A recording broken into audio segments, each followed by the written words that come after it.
Hi, I'm Michael Sazin, the Parrot Wizard. This is Keely, my Senegal Parrot, Rachel, my Blue and Gold Macaw.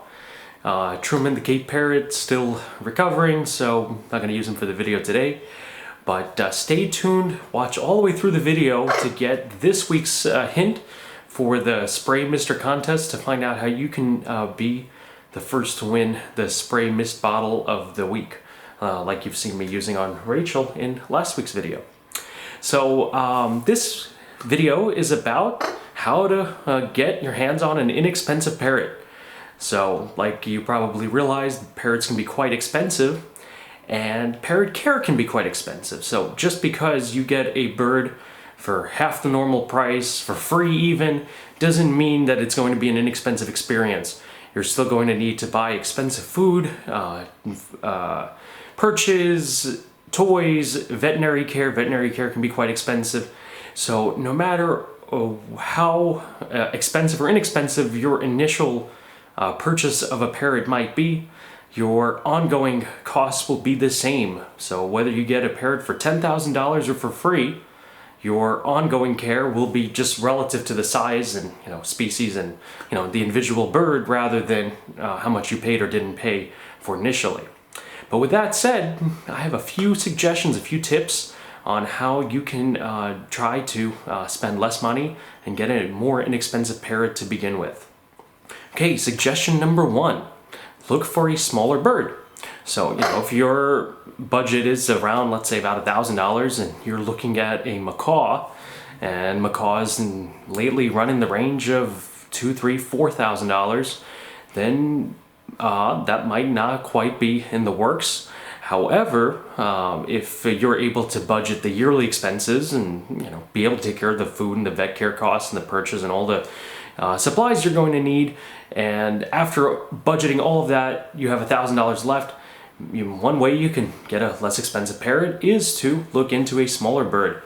For example, like a conure, a Senegal parrot, ringneck, Quaker parrots, cockatiels even. They're wonderful parrots with very big personalities and a small body, and you can go a long ways in the fantastic, wonderful experience of parrot keeping with a smaller sized bird. Nothing to look down on the little guys. Another way that you can try to get by with a less expensive parrot, especially if you really have your heart set on a macaw, an African gray, a larger bird that just always tend to be expensive, is to look into a secondhand bird, adopt a bird. So whether it's adopting from a rescue or shelter, looking on a rehoming website online and getting the bird from somebody who's giving one or away, adopting one away for a fee, or adopting through a bird club, some kind of foster program, that's an opportunity to save a lot of money on the acquisition of the bird. Again, I can't stress enough that the care of the bird will not be one bit cheaper just because you paid less for the bird. The ongoing care will still be quite substantial, as it always is for these exotic and particular animals.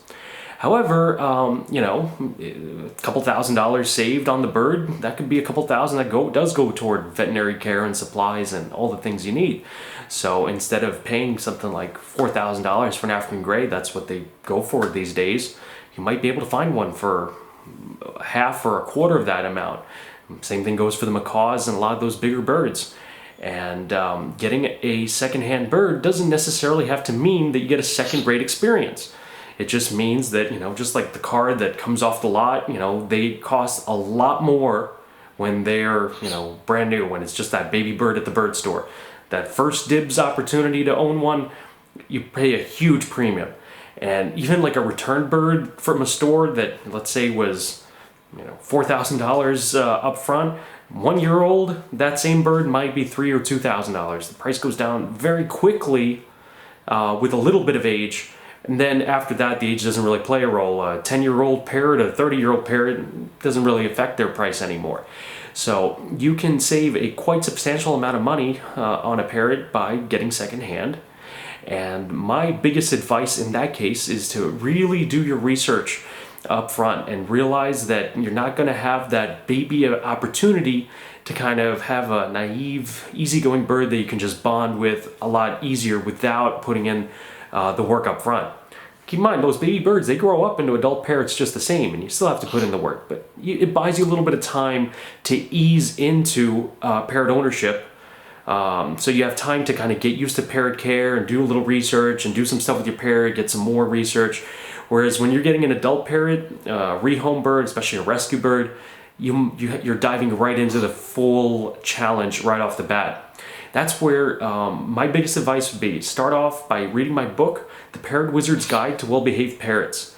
It's just as relevant to older birds as it is to baby birds, but it is the knowledge that you need to apply to your day-to-day parrot keeping to have the well-behaved parrot experience as you've gotten to watch and enjoy of my birds on my channel. So by following this approach with a secondhand bird from day one will be your best chance at properly training and socializing and developing a relationship with that bird, not bringing that secondhand bird home that doesn't trust you and then imposing on the bird and making the bird fearful of you. You know, this is an opportunity to really change things up and come off as a great new owner, and this is going to be a great opportunity for the bird and that things are going to be better than before, not worse. So going into it with a great open mindset and knowledge and some supplies to help you along the way, that's a great way to save a lot of money on the actual bird, and you don't have to stinge at all on the relationship. Go check out my archive of Santina videos. You know, just because I paid less, you know, by adopting her from a rescue rather than buying a baby from a breeder or a store, didn't mean that it was one bit less of an experience to work with that bird. So before I continue on this topic, I'm going to squeeze in the contest here so that those of you who've been watching loyally have the best chance at winning this week's spray bottle. Now, what I'm going to do a little bit different this week is I'm going to let this one, because it's such a long video, I'm going to pick the number 5 submission. So not the first person to submit, but the 5th. So who knows, you know, if you're submitting an hour in, are you the first submission? Are you the 5th? Are you the 10th? You don't know, but this is to kind of spread things out a little bit and give a chance to someone who took a little bit of time to watch the whole video and, you know, wasn't very quick, you know, very first to watch, to still have a chance at winning. So the 5th submission will receive the free Mr. Bottle. Same rules apply. The same rules apply as in previous weeks. The submission, the valid submission, the 5th submission, and in this case, that submits a complete and valid address to be shipped in the US will get it for free. Or if you're out of overseas, if you're willing to pay the $20 shipping, I'll ship it overseas just the same, no problem. So the hint to this week's contest scavenger hunt is you go to parrotwizard.com and you find what Rachel is sitting on right now. You find that on the website and you will find the secret link to the scavenger hunt. Get that submission in soon, and because I'm extending it to the 5th submission, even if it's not super soon, not the very first to watch the video, might still be the winner. So enjoy that contest, enjoy the spray bottle. Rachel's really enjoying it.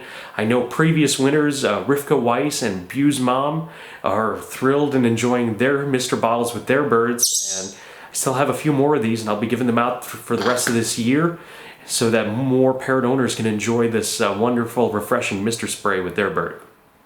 Now back to the original topic about getting an inexpensive parrot. Here's the 3rd tip, one more way that you can try to find a less expensive initial entry to the bird ownership by paying less for the original bird itself. And that's to give it time. You can save a lot of money by giving it more time. Basically, how it works is you pay a very big premium when you're in a hurry. If you want a very specific species and you want it now, and especially when it's off season and you want it as a baby, even if you don't want it as a baby, the thing is, there might be only a limited number of that specific species available. It might be just the 1 or 2 stores or breeders that still have them, and you're going to be paying full price, and you're going to pay quite a lot. Now, if you're willing to wait, sometimes a store might have some leftover babies that just didn't sell. You know, they had too many. They bought too many. They didn't sell all of them. They have something, they lower the price, or they might be willing to negotiate a price for some of their leftover birds that didn't sell as quickly as the others. Another thing is when it comes to rehome birds. You know, every now and then someone will post that, oh, please, I'm moving out of country in a week. I need to give this bird away immediately. It's so urgent. willing to negotiate the adoption fee or willing to forgo the adoption fee. These things come up, not that often, but every now and then. If you keep your eyes open, if you're involved with the bird community, you will eventually hear about people trying to rehome their bird. And if you're, willing to provide a good home, you might be able to negotiate a price or possibly not even pay an adoption fee. But you've got to be around. You got to have your foot in the door. And here's my suggestion about how to have your foot in the door in the bird community to be able to hear about those opportunities to have a much less expensive adoption of a parrot. Join a parrot club. Parrot clubs know people in the community, and they can get you in touch with somebody who is relinquishing a bird. Talk to some vet clinics. Vet clinics get people all the time saying, hey, I need to rehome my bird. Can you help me out? Vet clinics might be able to hook you up with one of their previous clients that's rehoming a bird. Rescues. Rescue might not have that bird, the species that you're looking for, but let them know you're looking for a particular kind of parrot. Let them know how much you're willing to spend, and they might add you to a waiting list. And they didn't expect it, but hey, 4 months later, that Amazon you were dreaming of comes through their doors, or an African Grey comes in, and they already know that you're a willing adopter, and they understand that you can't pay as much, but they know that you're willing and you've been waiting for this bird. They don't have to take care of the bird for as long, waiting for an adopter to come around. They know that you're looking for one, so they might get in touch with you. Another great way is to stay in touch with the online parrot community. Join Facebook groups, parrot forums, follow YouTube channels and other social media accounts for different parrot organizations. And every now and then you'll see about people trying to rehome a bird, and you might get a great opportunity. Now, one way not to save money on a parrot is to be so cheap and so desperate to not pay much that you get scammed and you get nothing in return. Okay? If you see something that's just way too good to be true, doesn't make sense, and the person selling or adopting the parrot is asking for very questionable means of payment. They don't want to see you in person. They won't talk to you on the phone. They want you to send money to an anonymous account. They want you to do Western Union or Bitcoin or some of these shady things, sending gift cards. If they can't just take a check, a PayPal transfer, a credit card, some legitimate form of payment, and the price is too good to be true. They're selling an African Grey for $50. They're selling a macaw for $100. These kind of things, quite questionable. Unless you met the person adopting or selling the bird in person and seen the bird, I would really, really urge you to avoid sending money to questionable sources online that are asking for absurdly low prices, asking for anonymous payments. That's too good to be true. If you're trying to be, too cheap, you end up getting nothing in return. That's the only one where being too cheap can actually be a bad bird experience. Otherwise, if you get a bird for, $4,000, $5,000, $1,000, $500, or for free, it can be just as good of a bird. It's really what you make the experience to be. It's really about getting the education, the knowledge, and having the patience to carefully apply it and give it time. Let that bird bond to you. Build trust, develop that wonderful relationship with that bird. That's going to be all on you, and that's going to have nothing to do with how many dollars you spend on the initial acquisition of the bird. It's only going to be based on your input. Now, with that said, the Parrot Wizard store has great supplies to help you along the way. They're not going to bond your bird to you for you. That's something you're going to have to do. But they will help you enhance that and make it easier for you to make that happen. Some great things for you to check out like that. First of all, my book, The Parrot Wizard's Guide to Well-Behaved Parrots, will give you the information you need to turn any parrot that you adopt, regardless of its price, into a great pet for you. Also, my training perches, they are a fantastic way to get that parrot training, learning, doing behavioral exercises with you. Comes with a clicker, target stick, and a DVD so that you can learn how to use these stands effectively to improve your parrot's behavior. Lots of other great things, trees, tabletop stands, perches, toys.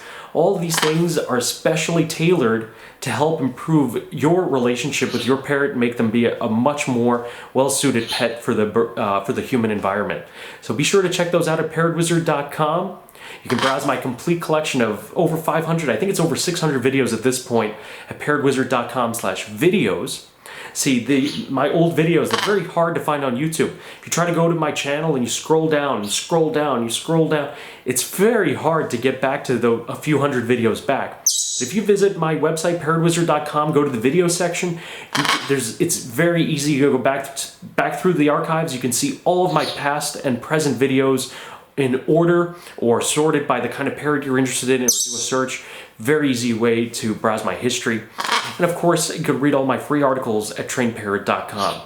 So again, enjoy the contest. More contest opportunities to win coming up in the future, possibly some other prizes as well.